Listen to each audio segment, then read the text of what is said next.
Good afternoon बच्चों। हम लोगों ने पिछले क्लास में इंटरफेरेंस ऑफ लाइट पढ़ा था। उसमें कुछ न्यूमेरिकल भी मैंने लास्ट में दिखाया था।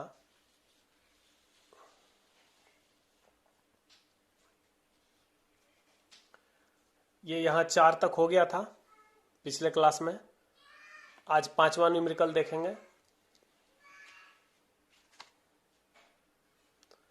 क्वेश्चन है, if I1 bye I2 equal to 4/9।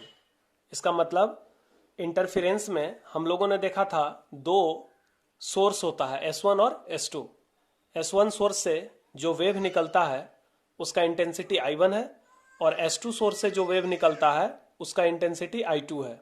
तो इस I1 और I2 का रेशियो 4/9 दिया गया है। Find Imax by Imin। तो मैक्सिमम इंटेंसिटी और मिनिमम इंटेंसिटी का रेशियो निकालना है, एंड A1 बाय A2, और दोनों वेव के एम्पलीट्यूड का रेशियो निकालना है। ठीक है, तो इसको हम कैसे बनाएंगे? I मैक्सिमम बटे I मिनिमम, इसका फॉर्मूला हमने बताया था √I1 plus √I2 bye √I1 minus √I2 का होल स्क्वायर होता है। ठीक है, इज इक्वल टू, अब I1 का वैल्यू अगर हम 4 माने और I2 का वैल्यू 9 मान लें, तो √I1 के जगह क्या लिखेंगे? √4 प्लस I2 का वैल्यू 9 है तो I2 के जगह 9 डालेंगे, बाय √4 माइनस √9। √4 हो गया 2 और √9 हो गया 3। 2 प्लस 3 5, 2 माइनस 3 -1 होल स्क्वायर। तो ये कितना हो जाएगा? 25/1।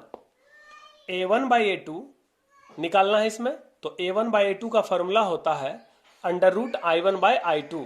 तो √4/9 इक्वल टू 2/3। ठीक है, अब नेक्स्ट क्वेश्चन है, इफ, क्वेश्चन नंबर 6 में जाते हैं।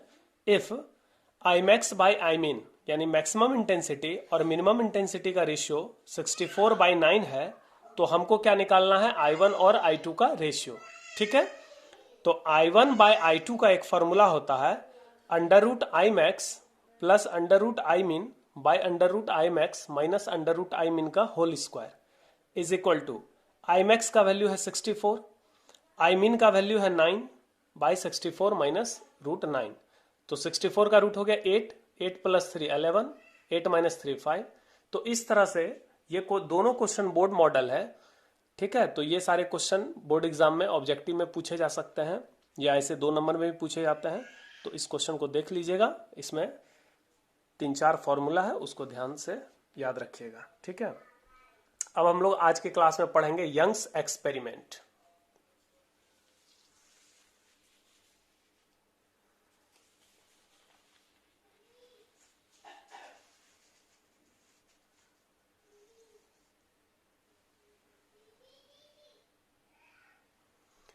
हमारा आज का टॉपिक है Young's double slit experiment. Young एक वैज्ञानिक का नाम है। यंग का द्विझिरी प्रयोग। डबल का मतलब होता है 2, स्लिट का मतलब झिरी। स्लिट का मतलब छोटा सा छेद होता है, स्लिट का मतलब स्मॉल होल होता है। तो यंग्स डबल स्लिट एक्सपेरिमेंट, ये वेरी वेरी इंपॉर्टेंट है, यंग का द्विझिरी प्रयोग। तो आइए पहले हम लोग यंग का जो डबल स्लिट एक्सपेरिमेंट है उसका अरेंजमेंट देख लेते हैं। ये एस एक पॉइंट सोर्स ऑफ लाइट है। इस सोर्स के सामने 2 स्लिट है, S1 और S2। ये S1 और S2 क्या है?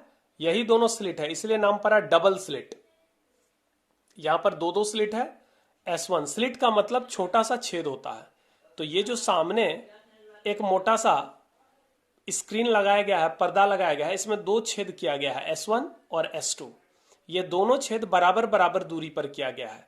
जितना डिस्टेंस S और S1 के बीच है, मतलब ये डिस्टेंस जितना है उतना ही डिस्टेंस S और S2 के बीच है। क्लियर है? और दोनों स्लिट के बीच का डिस्टेंस है स्मॉल d। स्मॉल d क्या है? दोनों स्लिट के बीच का डिस्टेंस है। ठीक है, और पीछे एक पर्दा लगाया गया है, स्क्रीन। स्क्रीन का मतलब पर्दा। ठीक है, इस सोर्स से जब लाइट निकलेगा तो वह इस दोनों स्लिट से होते हुए इस स्क्रीन पर पहुंचेगा। ये स्लिट और स्क्रीन के बीच का जो डिस्टेंस है ये कैपिटल D है। ठीक है, ये O इस सोर्स के ठीक सामने स्क्रीन पर जो पॉइंट होता है O, इसको हम सेंट्रल पॉइंट कहते हैं। ठीक है, तो इसको एक बार हम रफली समझते हैं अच्छे से।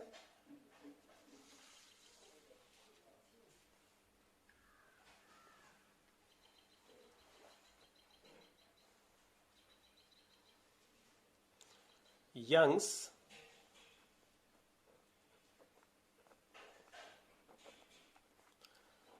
Double slit experiment.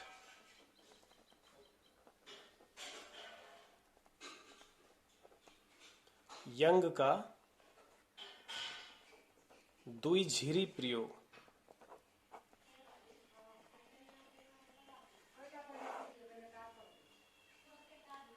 यहां पर देखिए एस क्या है, एस एक पॉइंट सोर्स ऑफ लाइट है। इसके सामने एक मोटा पर्दा लिया गया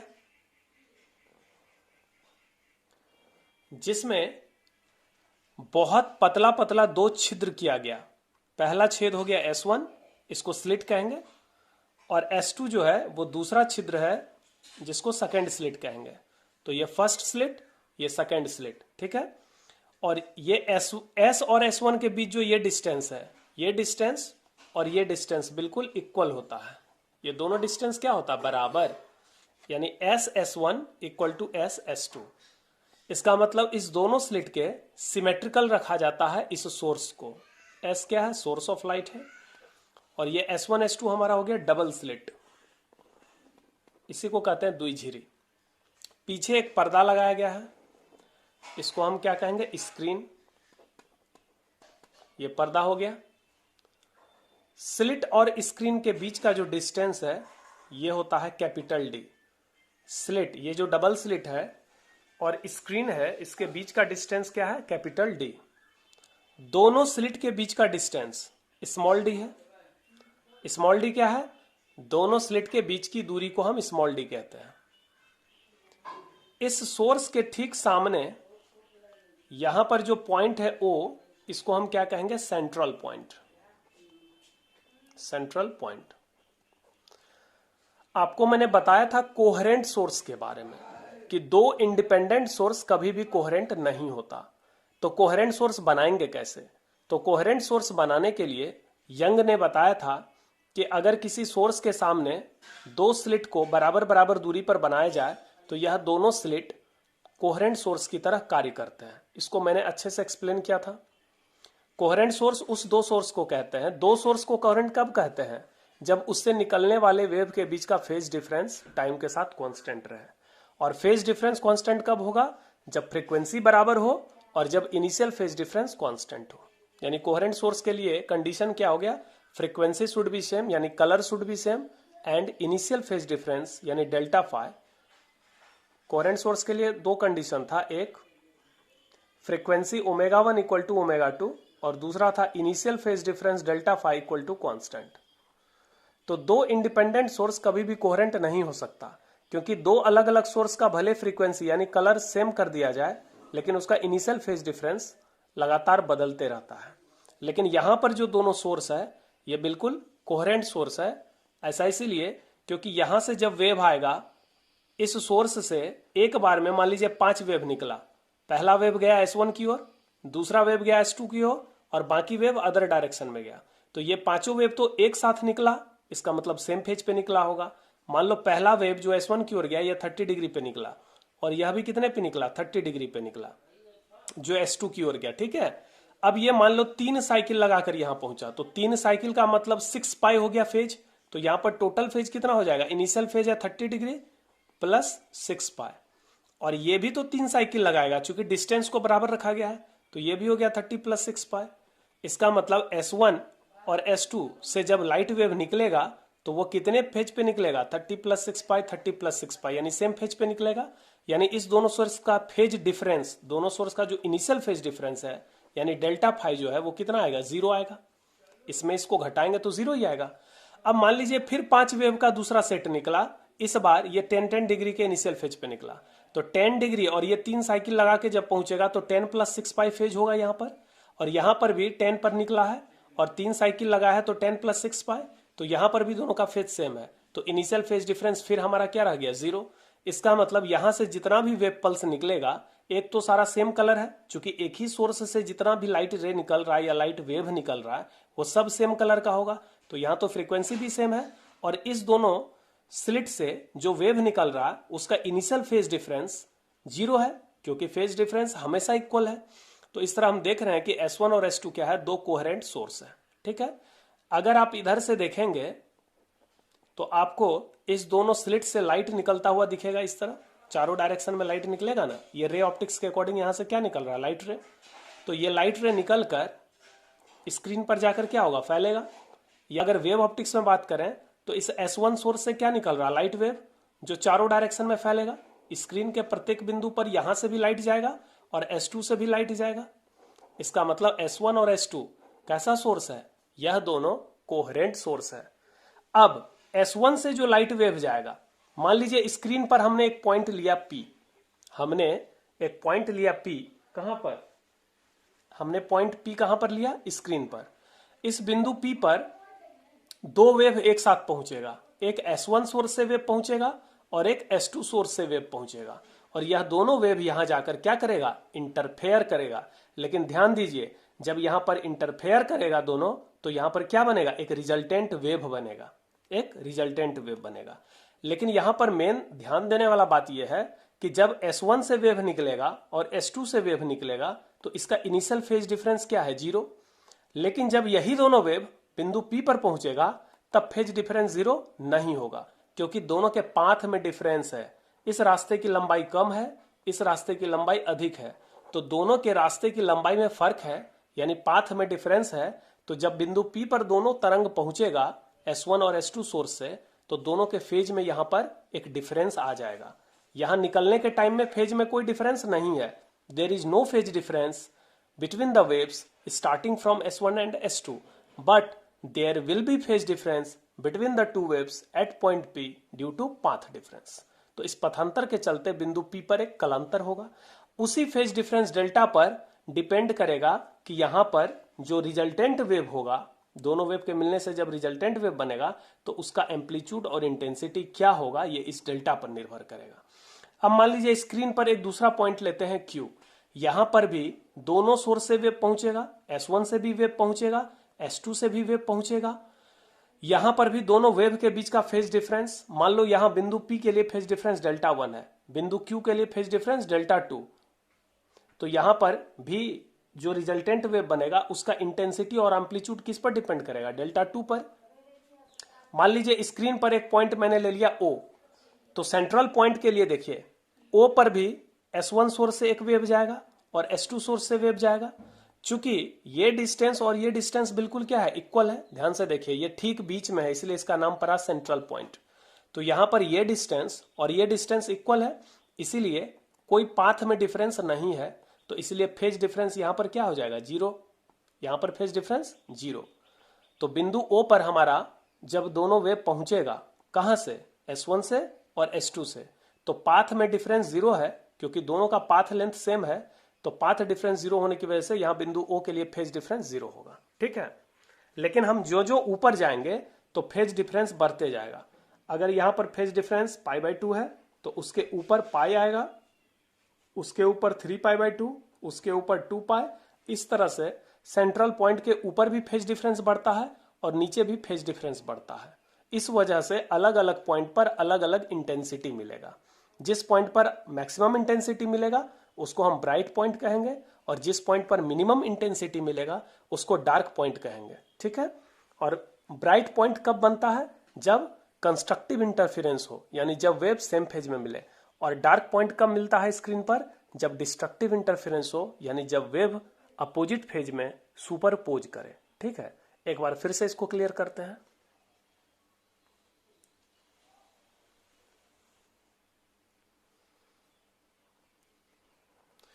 S एक पॉइंट सोर्स ऑफ लाइट है। S क्या है, प्रकाश का एक बिंदु स्रोत है।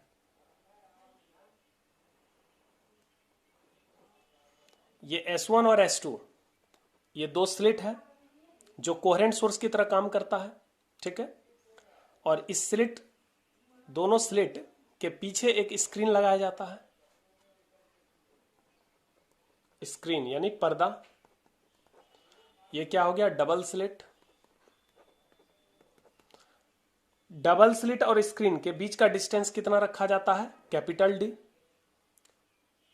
इस सोर्स एस के सामने स्क्रीन पर एक पॉइंट लेते हैं ओ, जिसको हम सेंट्रल पॉइंट कहेंगे। ये दूरी और ये दूरी बिल्कुल बराबर होता है, ये दोनों डिस्टेंस इक्वल होता है। इसका मतलब यह जो सोर्स एस होता है यह दोनों स्लिट के बिल्कुल सिमेट्रिकल रखा जाता है। सिमेट्रिकल माने दोनों बराबर डिस्टेंस पर है। और यहां से जब S1 से जब वेव जाएगा O पर और S2 से जो वेव जाएगा O पर, तो यह दोनों भी डिस्टेंस बराबर है।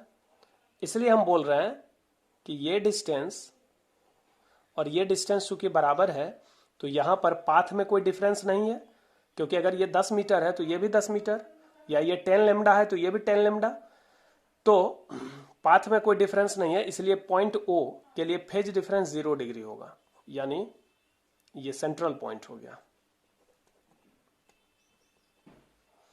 लेकिन इसके ऊपर एक पॉइंट लेते हैं A।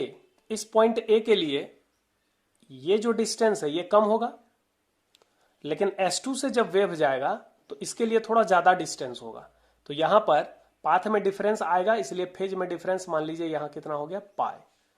और ऊपर जाइए, यहां पर जब वेव आएगा S1 से और S2 से तो यहां पर पाथ डिफरेंस कुछ ज्यादा होगा, तो फेज डिफरेंस कितना हो जाएगा, 2 पाई।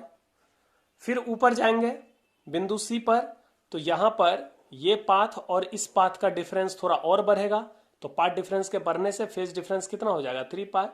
इस तरह हम देख रहे हैं कि बराबर बराबर दूरी पर फेज डिफरेंस बढ़ते जा रहा है। सेंट्रल पॉइंट से ऊपर क्या हो रहा है, फेज डिफरेंस बढ़ रहा है, 0 पाई, 2 पाई, 3 पाई। फिर कुछ डिस्टेंस पर मिल जाएगा आपको डी पॉइंट, जिसका फेज डिफरेंस कितना मिल जाएगा, 4 पाई। उसी तरह सेंट्रल पॉइंट के नीचे भी यही हाल होगा।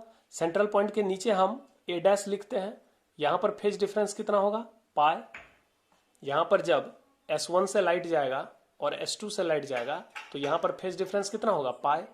फिर बी डैश पॉइंट होगा सेंट्रल पॉइंट के नीचे, यहां पर फेज डिफरेंस कितना होगा, 2 पाई। इसका मतलब हम देख रहे हैं कि सेंट्रल पॉइंट पर फेज डिफरेंस क्या होता है, 0। पॉइंट ए पर क्या है, ऑड पाई, बी पर इवन पाई, सी पर ऑड पाई, डी पर इवन पाई। तो जहां जहां इवन पाई है वहां वहां क्या बनेगा, ब्राइट। ये ब्राइट पॉइंट होगा, ये भी ब्राइट होगा, और सेंट्रल पॉइंट पर भी क्या होगा, ब्राइट। यानी इस तीनों पॉइंट पर इंटेंसिटी क्या होगा, मैक्सिमम। इंटेंसिटी जो होगा, क्योंकि जब S1 सोर्स से लाइट वेव आएगा और S2 सोर्स से लाइट वेव आएगा और जब पॉइंट O पर जाकर दोनों मिलेगा यानी सुपरपोजिशन होगा, तो दोनों चूंकि सेम फेज में मिल रहा है, यहाँ फेज डिफरेंस 0 डिग्री है यानी सेम फेज में मिल रहा है, तो यहां पर मैक्सिमम इंटेंसिटी होगा, यानी यहां पर ब्राइट होगा। यहां पर भी ब्राइट, यहां पर भी ब्राइट। और जहां जहां ऑड पाई है, 3 पाई, 1 पाई, तो यहां पर क्या बन जाएगा आपका, डार्क। यहां पर इंटेंसिटी क्या हो जाएगा, मिनिमम। Minimum, minimum, maximum. इसका मतलब ये जो पर्दा है, इस पर्दा पर पहले ब्राइट, सेंट्रल पॉइंट पे क्या बनता है, हमेशा ब्राइट। सेंट्रल पॉइंट पे ब्राइट बनता है, उसके बाद डार्क, फिर ब्राइट, डार्क, ब्राइट। और ये ब्राइट और डार्क बराबर बराबर दूरी पर बनता है, ठीक है। सेंट्रल पॉइंट के ऊपर भी एक छोड़कर एक ब्राइट डार्क बनता है, सेंट्रल पॉइंट के नीचे भी ब्राइट डार्क बनता है, ये अल्टरनेट बनता है। अब देखिए, दोनों स्लिट के बीच के डिस्टेंस को स्मॉल डी कहते हैं। ये स्मॉल डी क्या है, दोनों स्लिट के बीच का डिस्टेंस है, ठीक है। अब आगे बढ़ते हैं।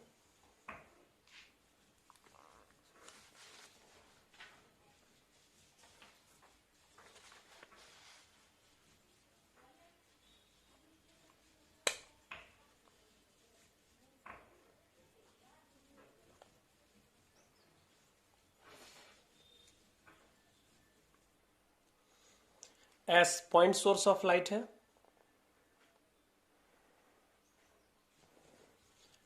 ये S1 और S2 ये 2 स्लिट है, इसको हम डबल स्लिट कहेंगे।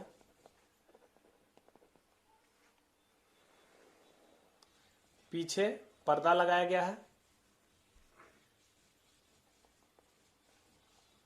एस के सामने जो पॉइंट है स्क्रीन पर, इसको हम सेंट्रल पॉइंट कहेंगे। और सेंट्रल पॉइंट पर हमेशा ब्राइट बनता है, क्योंकि यहां पर फेज डिफरेंस हमेशा 0 डिग्री होता है।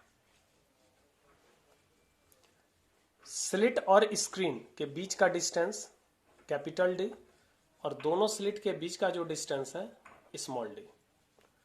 मान लेते हैं एक पॉइंट है P एक पॉइंट है जो सेंट्रल पॉइंट से कितने डिस्टेंस पर है y। मान लेते हैं स्क्रीन पर एक पॉइंट P है जो सेंट्रल पॉइंट O से कितने डिस्टेंस पर है y। S1 से वेव निकलेगा और कहां पर जाएगा, पॉइंट P पर। यहां से वेव निकल के कहां जाएगा, पॉइंट P पर। और S2 से जब वेव निकलेगा तो वो भी कहां जाएगा, पॉइंट P पर। ठीक है, यहां पर पॉइंट P पर दोनों वेव का क्या होगा, इंटरफेरेंस होगा, इंटरफेयर करेगा और यहां पर एक रिजल्टेंट वेव बनाएगा। उस रिजल्टेंट वेव का मान लेते हैं एम्पलीट्यूड A है और इंटेंसिटी I है। जबकि यहां पर जो पहला वेव है इसका एम्पलीट्यूड है A1 और इसकी इंटेंसिटी है I1। यहां से S2 सोर्स से जो वेव निकला इसका एम्पलीट्यूड है A2 और इसकी इंटेंसिटी है I2। चूंकि दोनों वेव का कलर सेम है, क्योंकि एक ही सोर्स से निकल रहा है ये दोनों वेव, इसलिए कलर सेम है, इसलिए फ्रीक्वेंसी भी सेम होगा, ओमेगा और ओमेगा सेम होगा। तो शुरू में यानी जिस समय S1 से वेव निकला और S2 से वेव निकला तो दोनों के बीच का फेज डिफरेंस 0 है। तो यहां पर हम लिखेंगे इनिशियल फेज डिफरेंस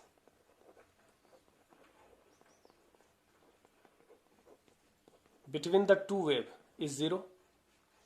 लेकिन जब यह दोनों वेव पॉइंट P पर पहुंचेगा तो पाथ डिफरेंस के कारण यहां पर एक फेज डिफरेंस आएगा डेल्टा। मान लेते हैं इस पाथ की लंबाई है R1 और S2 से P इस पाथ की लंबाई है R2। तो पाथ डिफरेंस किसको कहेंगे, R2 माइनस R1। यहां पाथ डिफरेंस क्या होगा, पाथ डिफरेंस को पथांतर कहते हैं, जिसको हम डेल्टा एक्स से डिनोट करते हैं। तो पथांतर कितना होगा, R2 माइनस R1, क्योंकि इस पाथ का लेंथ बड़ा है, उस पाथ का लेंथ छोटा है। तो ये चूंकि पाथ में डिफरेंस डेल्टा एक्स है तो पॉइंट P पर फेज में डिफरेंस कितना आएगा, डेल्टा आएगा। पॉइंट P पर फेज में डिफरेंस कितना आ जाएगा, डेल्टा आएगा। अब हम इस पाथ डिफरेंस डेल्टा एक्स का वैल्यू निकालेंगे। कैसे निकालेंगे, देखिए यहां पर देखिए एक हम रचना करते हैं यानी कंस्ट्रक्शन करते हैं। यहां से सीधा S2 से सीधा एक लंब गिराते हैं स्क्रीन पर। इस पॉइंट का नाम रखते हैं हम, मान लीजिए इस पॉइंट का नाम मैंने रख दिया M। क्या नाम रख दिया, M। तो अब यहां पर देखिए एक राइट एंगल ट्रायंगल बन रहा है P S2 M। ये एक समकोण त्रिभुज बन रहा है।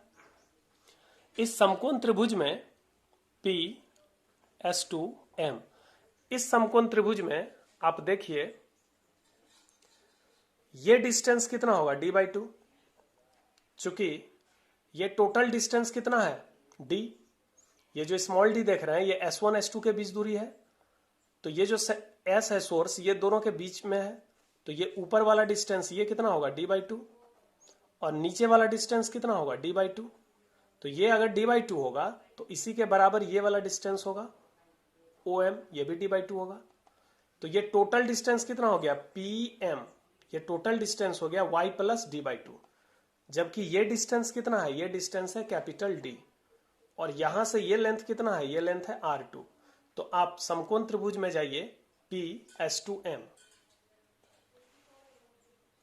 इन ट्रायंगल P S2M आप पढ़े हैं h स्क्वायर बराबर क्या होता है, P square plus B square. कर्ण का स्क्वायर बराबर क्या होता है, लंब स्क्वायर जोड़ आधार स्क्वायर। तो यहां पर हम लिख सकते हैं, यहां पर कर्ण का लंबाई कितना है, R2। तो R2 square is equal to लंब का लंबाई कितना है, y plus d/2, y plus d/2 का होल स्क्वायर, प्लस ये जो बेस है इस बेस का लेंथ कितना है, कैपिटल D। तो ये हमारा हो गया इक्वेशन 1। इसी प्रकार क्या करते हैं, फिर एक कंस्ट्रक्शन करते हैं। जैसे हमने S2 से एक लंब गिराया स्क्रीन पर, वैसे ही S1 से एक लंब गिराना है फिर स्क्रीन पर, और इस पॉइंट का नाम रख देते हैं N। ठीक है, तो ये जो ON है ये डिस्टेंस कितना होगा, d/2। और ये भी डिस्टेंस कितना होगा, d/2। चूंकि ये टोटल डिस्टेंस d है तो ये हाफ डिस्टेंस d/2 होगा। अब जरा देखिए ये डिस्टेंस कितना बचेगा, यहां पर एक राइट एंगल ट्रायंगल बन रहा है PS1N, यह एक समकोण त्रिभुज है। इस त्रिभुज में कर्ण का लंबाई कितना है, यानी what is the length of hypotenuse, R1 है। बेस का लंबाई कितना है, D, यहां से यहां तक ये डिस्टेंस किसके बराबर होगा, D। और ये जो परपेंडिकुलर है इसका लेंथ कैसे निकालेंगे, तो ये बिंदु O से इस पॉइंट P का डिस्टेंस, ये डिस्टेंस कितना है, Y। इस Y में नीचे वाला d/2 घटा देंगे तो ऊपर क्या बचेगा, y माइनस d/2। तो हम यहां पर लिख सकते हैं in triangle PS1N, in triangle PS1N। फिर लिखेंगे h स्क्वायर बराबर क्या होता है, p square plus b square. तो R1 स्क्वायर बराबर क्या लिखेंगे, y माइनस d/2 का स्क्वायर प्लस d स्क्वायर। इसको इक्वेशन 2 मान लेंगे। यहां पर देख लीजिए, यह दोनों इक्वेशन लिखने के लिए हमने क्या किया, S1 से एक लंब गिराया और S2 से एक लंब गिराया। इस लेंथ का लंबाई कितना होगा, ये पूरा लेंथ कितना है, ये पूरा लेंथ है y में ये वाला पार्ट घटा दीजिए d/2, तो ऊपर कितना बचेगा, y माइनस d/2। और ये जो y है, y में d/2 जोड़ देंगे तो ये पूरा y प्लस d/2 होगा। तो अब क्या करते हैं, इक्वेशन 1 में इक्वेशन 2 को घटाते हैं। तो LHS में LHS को घटाएंगे, यानी R2 स्क्वायर में R1 स्क्वायर को घटाएंगे। इधर RHS में जब RHS को घटाएंगे तो ये d स्क्वायर और d स्क्वायर कैंसिल होगा, तो क्या बचेगा, y प्लस d/2 का square minus y minus d/2 का स्क्वायर, ये होगा। आगे क्या लिखेंगे, R2 square minus R1 square बराबर, इसको a प्लस b के स्क्वायर पे तोड़िए, a स्क्वायर प्लस d/2 का होल स्क्वायर हो गया d square by 4 plus 2 into y into d/2 minus, इसको a माइनस b के स्क्वायर पे तोड़ेंगे तो क्या होगा, a square plus b square minus 2ab। लेकिन ये माइनस से मल्टीप्लाई होने के कारण सबका साइन क्या हो जाएगा, उल्टा, मतलब हो जाएगा a square minus b square plus 2ab।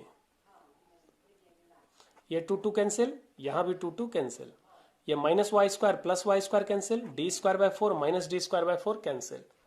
तो यहां पर मिल गया R2 square minus R1 square equal to ये y into d y d plus y into d y d. इसके बाद देखिए कैसे सॉल्व करेंगे।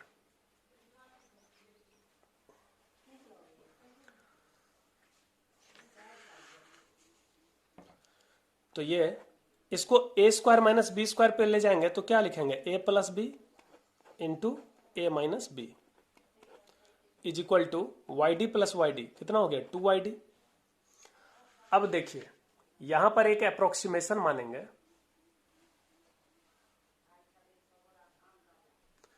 ये जो डिस्टेंस y है, ये y किसका डिस्टेंस है, सेंट्रल पॉइंट O से बिंदु P का दूरी है y। ये डिस्टेंस y काफी कम होता है इस d के रिस्पेक्ट में, यानी पर यहां पर हम क्या याद रखेंगे कि ये जो y होता है वेरी लेस देन d होता है, यानी ये डिस्टेंस बहुत ज्यादा होता है और ये जो डिस्टेंस है y ये काफी कम होता है। समझ रहे हैं, इसका मतलब इस डबल स्लिट से इस स्क्रीन की दूरी बहुत अधिक होती है, मान लीजिए 50 मीटर है, जबकि ये डिस्टेंस बहुत कम है, मान लीजिए मिलीमीटर में है या सेंटीमीटर में है, तो ये y very very less than d। तो अगर ये कंडीशन है तो इसका मतलब हम R1 को लगभग लगभग d के बराबर मान सकते हैं। ऐसा क्यों, तो आपको एक कॉन्सेप्ट बताए थे कि अगर किसी राइट एंगल ट्रायंगल में परपेंडिकुलर का लेंथ बहुत कम हो, बहुत कम, तो हाइपोटेनस का लेंथ बेस लेंथ के बराबर होगा लगभग।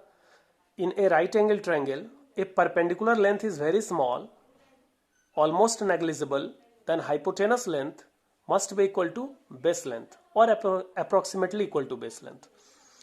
तो यहां पर ये जो अप्रोक्सीमेशन हमने लिया कि y very very less than d, ये जो डिस्टेंस y है वो इस d से काफी कम है, तो यहां पर ये जो परपेंडिकुलर लेंथ है y माइनस डी बाई 2, ये होगा ना y minus D by two, ये बहुत कम होगा, काफी नेग्लेजेबल होगा।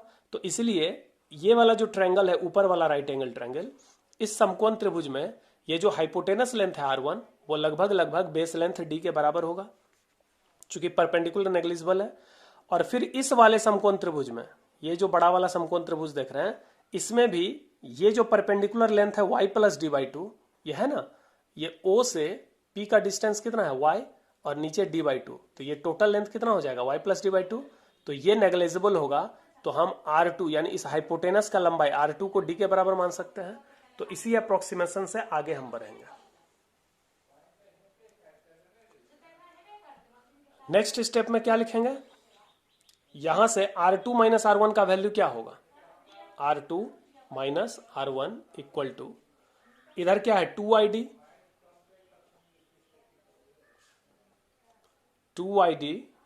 बाय, ये R1 प्लस R2 कहां चला जाएगा, ये चूंकि मल्टीप्लाई में है तो ये नीचे डिवाइड में जाएगा, तो यहां R1 प्लस R2, यहां तक ठीक है।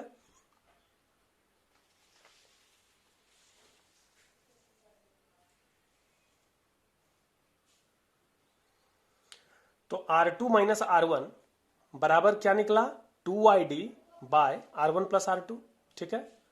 चूंकि y बहुत छोटा है d से, इसलिए R1 और R2 लगभग बराबर होगा d के, अभी हमने बताया। तो R2 माइनस R1 का वैल्यू मतलब यहां 2ID बाय, इस R1 का भी वैल्यू हम d रखेंगे और R2 का भी वैल्यू d, तो d प्लस d क्या हो गया 2d, 2 कैंसिल। लेकिन R2 माइनस R1 इसी को हम क्या कहेंगे, path difference between the two waves. यहां पर आप देख सकते हैं हमने R2 माइनस R1 को क्या माना है, पाथ डिफरेंस, इसी का वैल्यू निकालना है। तो यहां पर पाथ डिफरेंस डेल्टा x का वैल्यू क्या मिल गया, y into small d by capital d, ये इंपॉर्टेंट। तो यहां पर यंग्स एक्सपेरिमेंट में हम लोगों ने किसका फॉर्मूला निकाला, path difference delta x equal to y into small d by capital d, जहां y सेंट्रल पॉइंट O से बिंदु P का डिस्टेंस है, y क्या है, O और P का डिस्टेंस है, और ये स्मॉल d क्या है, दोनों स्लिट के बीच का डिस्टेंस है, और कैपिटल D क्या है, स्लिट से स्क्रीन के बीच का डिस्टेंस है। यहां तक एक बार हम लोग फिर से देखते हैं।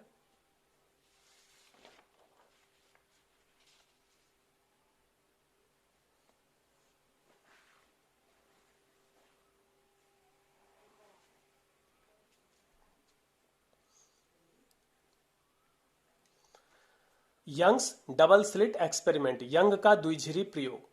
ये S1 S2 दोनों स्लिट है जिसके बीच का टोटल डिस्टेंस है d। ये R1 S1 से जब वेव जाएगा, तो S1 से जब वेव जाएगा वो कितने डिस्टेंस कवर करके बिंदु P पर पहुंचेगा, R1, और S2 से जो वेव जाएगा वो कितना डिस्टेंस कवर करके P पर पहुंचेगा, R2। ये बिंदु P स्क्रीन पर एक पॉइंट लिया गया, जनरल पॉइंट है, जो कितने डिस्टेंस पर लिया गया है, y डिस्टेंस पर। स्लिट और स्क्रीन के बीच का डिस्टेंस कितना है, capital d. Young's experiment is an experimental demonstration of interference of light. Young का जो प्रयोग है वह एक प्रायोगिक प्रदर्शन है। डिमॉन्स्ट्रेट करना मतलब प्रदर्शित करना यानी दिखाना।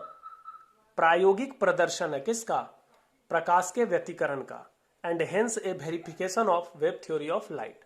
और यंग के एक्सपेरिमेंट से लाइट के वेव नेचर का वेरिफिकेशन होता है, यानी हम इस बात को चेक कर सकते हैं, इस बात की पुष्टि कर सकते हैं कि प्रकाश का जो नेचर है उसमें तरंग नेचर होता है, लाइट में वेव नेचर होता है। इस बात को हम यंग के डबल स्लिट एक्सपेरिमेंट से प्रूव करते हैं। हाइगन ने बताया था कि light is a wave, 3 optics है ना, ray optics, wave optics, quantum optics. तो हाइगन ने बताया था कि लाइट वेव होता है, और यंग ने इसको एक्सपेरिमेंटली प्रूव करके बताया कि लाइट में वेव नेचर होता है। ठीक है, तो यंग का जो डबल स्लिट एक्सपेरिमेंट है वो कहीं ना कहीं एक्सपेरिमेंटली प्रूफ है इस बात का कि लाइट में वेव नेचर है। यंग का प्रयोग प्रकाश के व्यतिकरण का एक प्रायोगिक प्रदर्शन है, और यह प्रकाश के तरंग सिद्धांत की पुष्टि करता है। S is a monochromatic source of light. यहां पर देखिए, मोनो का मतलब होता है सिंगल, मोनो का मतलब अकेला, क्रोमेटिक का मतलब होता है कलर। बताए थे क्रोमा का मतलब कलर, तो सिंगल कलर, एस क्या है, सोर्स ऑफ लाइट है। एस जो है ये पॉइंट सोर्स ऑफ लाइट है, लेकिन ये कैसा सोर्स है, ये मोनोक्रोमेटिक सोर्स है, मतलब इसमें एक ही कलर है। अगर इस सोर्स से रेड कलर का लाइट निकल रहा है तो केवल रेड ही, ऐसा नहीं कि इससे डिस्को लाइट है, इससे सातों रंग निकल रहा है, ये नहीं। S is a monochromatic source of light, अकेला कलर का लाइट है, ठीक है। Double slit S1 and S2 are placed symmetrical to S। ये जो डबल स्लिट S1 S2 है, डायग्राम में देखिए S1 और S2, इस दोनों को इस सोर्स S से बराबर दूरी पर रखा गया है, यानी सिमेट्रिकली रखा गया है।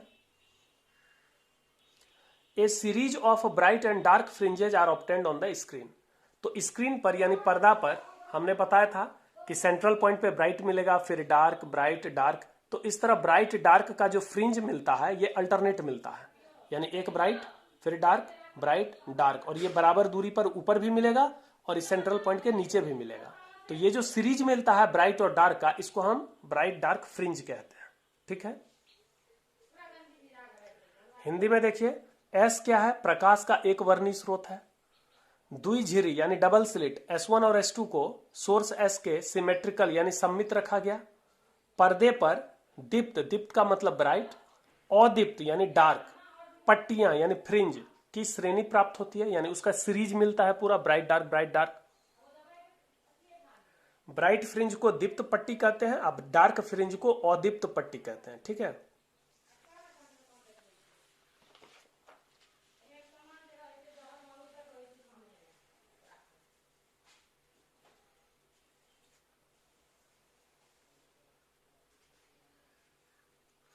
लेट d बराबर distance between two slit S1 and S2। दोनों स्लिट S1 और S2 के बीच का डिस्टेंस कितना है, d। यहां पर डायग्राम में देख सकते हैं S1 और S2 के बीच का डिस्टेंस कितना है, d। ये कैपिटल D क्या है, distance between slit and screen. इस स्लिट और इस स्क्रीन के बीच का डिस्टेंस है कैपिटल D। और y क्या है, डिस्टेंस ऑफ nth ब्राइट और nth dark fringe from central point O। और y जो है, ये y देख रहे हैं, ये y जो है सेंट्रल पॉइंट O से पॉइंट P का डिस्टेंस है। इस बिंदु P पर या तो ब्राइट बनेगा या डार्क बनेगा। तो हम कह सकते हैं कि बिंदु P पर या तो nth ब्राइट बनेगा, क्योंकि हमको नहीं पता है यहां पहला ब्राइट बनेगा कि दूसरा ब्राइट कि तीसरा ब्राइट, तो हम जनरली क्या मान लेते हैं, nवां ब्राइट। तो बिंदु P पर nवां ब्राइट भी बन सकता है या nth डार्क भी बन सकता है। तो पॉइंट P का सेंट्रल पॉइंट O से डिस्टेंस कितना हो गया, y। क्लियर है। अब ये सब तो हम बता चुके हैं। R2 स्क्वायर बराबर ये इक्वेशन पहला, R1 स्क्वायर सेकेंड इक्वेशन। इस दोनों इक्वेशन को हमने लिखा है पार्ट डिफरेंस निकालने के लिए। दोनों को घटाइए, इक्वेशन 1 में इक्वेशन 2 को घटाइएगा तो R2 स्क्वायर में R1 स्क्वायर घटेगा, और फिर ये डी स्क्वायर कैंसिल होगा, इसमें इसको घटाएंगे, सॉल्व करते जाएंगे तो फाइनली हमको क्या मिल जाएगा, फाइनली ये पाथ डिफरेंस डेल्टा एक्स का फॉर्मूला मिल गया, y into small D by capital D. तो यहां तक यंग्स का एक्सपेरिमेंट आज हम लोगों ने पढ़ा, लेकिन ये खत्म नहीं हुआ है। अभी हम लोग को डार्क और ब्राइट फ्रिंज का पोजीशन देखना है, जो हम लोग अगले वीडियो में देखेंगे। इसको बहुत अच्छे से पढ़िएगा, बहुत इंपॉर्टेंट टॉपिक है। उम्मीद करते हैं यहां तक बहुत क्लियर हुआ होगा आप लोग का, ठीक है। Thank you.